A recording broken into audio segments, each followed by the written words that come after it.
Assalomu alaykum hurmatli kuzatuvchilar va bilimdon o'quvchilar. Shu kimyo faniga qiziqadigan barcha bizni kuzatib boradigan kuzatuvchilarimiz. Mana bugun 4-oktyabr kuni birinchi smenada tushgan 41 yozma ishimizning 41 savoli juda ko'p o'quvchilarimizni o'ylantirdi va qiziqish uyg'otdi ularga.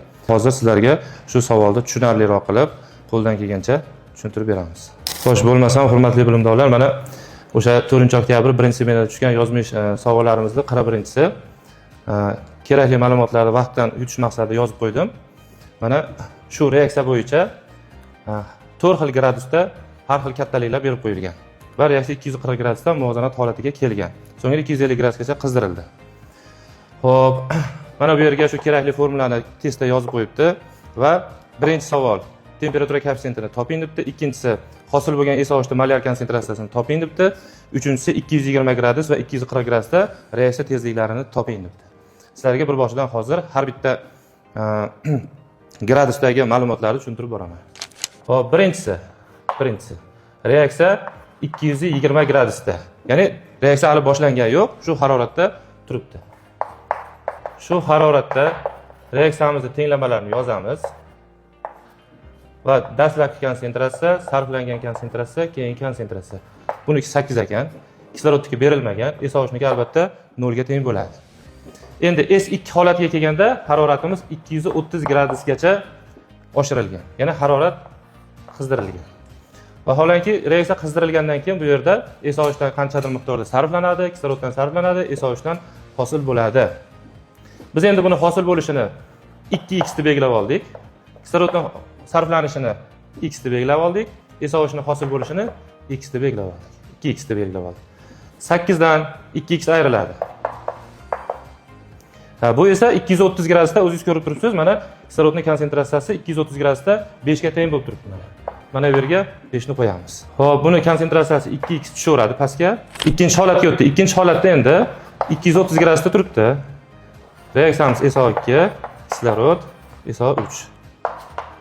Dastlabki konsentratsiyasi sarflangani va hosil bo'lgani 240 gradusda turibdi.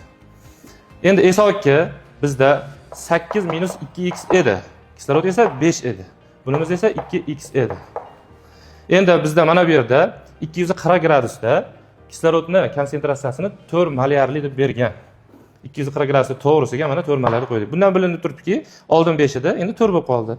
Demak, uning sarflangani 1 ekan. Bu 1 sarflansa bundan 2 sarflanadi, bundan 2 hosil bo'ladi. Dastlabki konsentratsiya 8 minus 2x edi, undan 2 ayrilsa 6 minus 2x. Buning 4.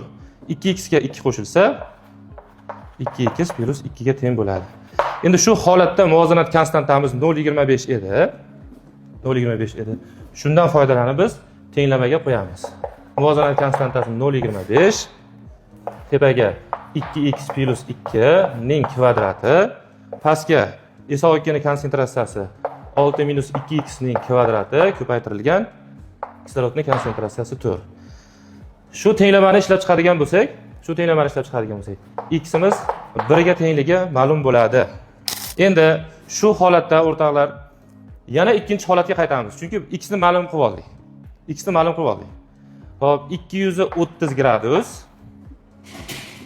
Hop, SO2, kislorod, SO3. Dastlabki delta S, S2. Mana bu 240 gradus. Buni konsentratsiyasi demak 8 minus 2x edi. X imiz 1 bo'lganligi uchun 8 dan 2 ayrilib 6 ga teng bo'ldi. Bunimiz 5 edi. Bunimiz esa 2 ekan mana 2x. X imiz 1 ga teng bo'ldi.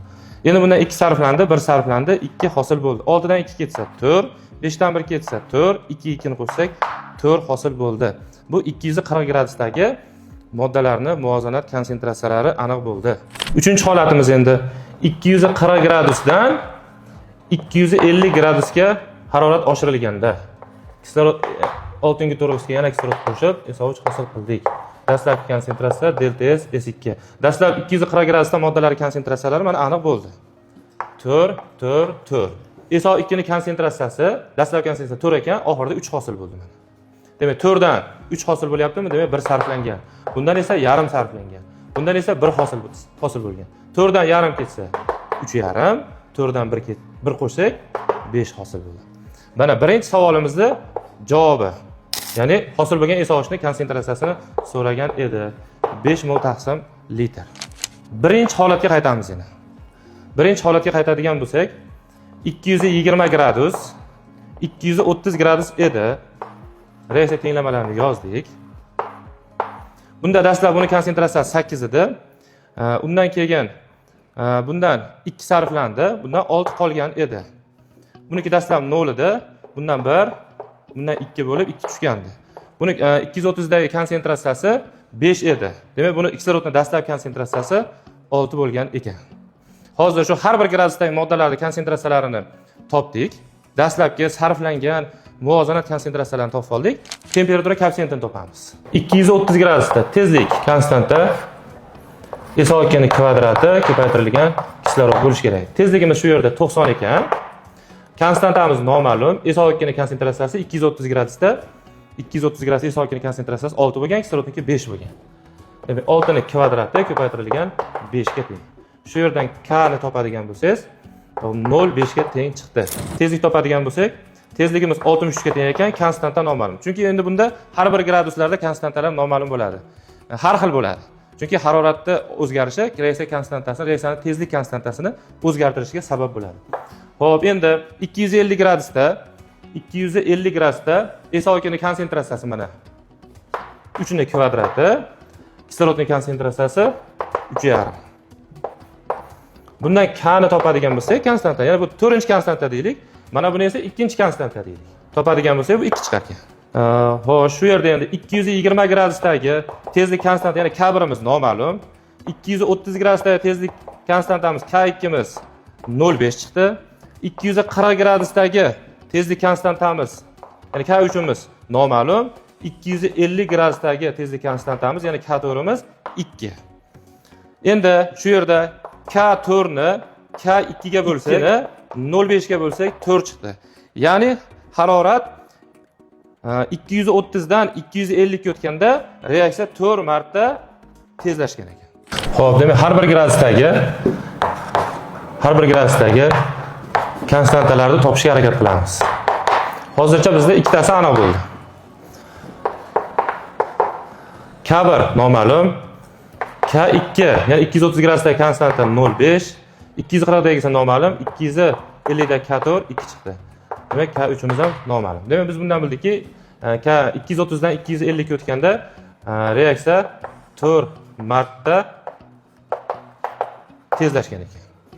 Demak, 4 marta tezlashganidan formulaga qo'ydik. Temperatura koeffitsiyenti noma'lum. 250 dan o'sha 230 dastlabki haroratni ayiramiz. Taqsim 10.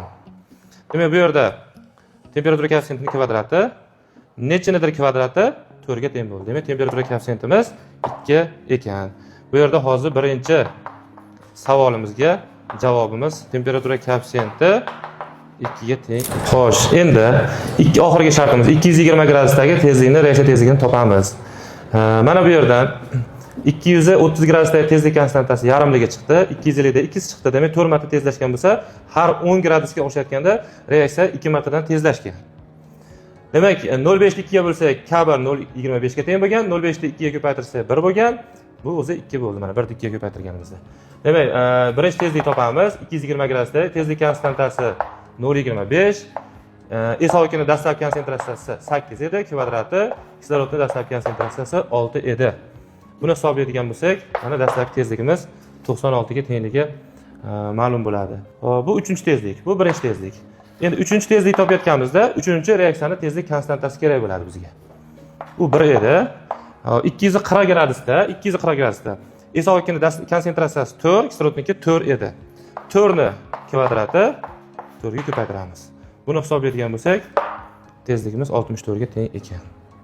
Hurmatli bizni kuzatib borayotgan kuzatuvchilar, mana o'sha milliy sertifikat testida tushgan eng qiyin savollarimizdan bittasi edi. Bu ishlanishini ko'rdingiz. Ozgina mavzuni chuqurroq o'rganish kerak va bu yerda bitta savolning ichida 2 ta narsani mavzuga doir ma'lumotlarni berib ketyapti. Hurmatli kuzatuvchilar, agar bu video foydali bo'lgan bo'lsa, shu kimyo faniga qiziqadigan do'stingizga videoni jo'natib qo'ying.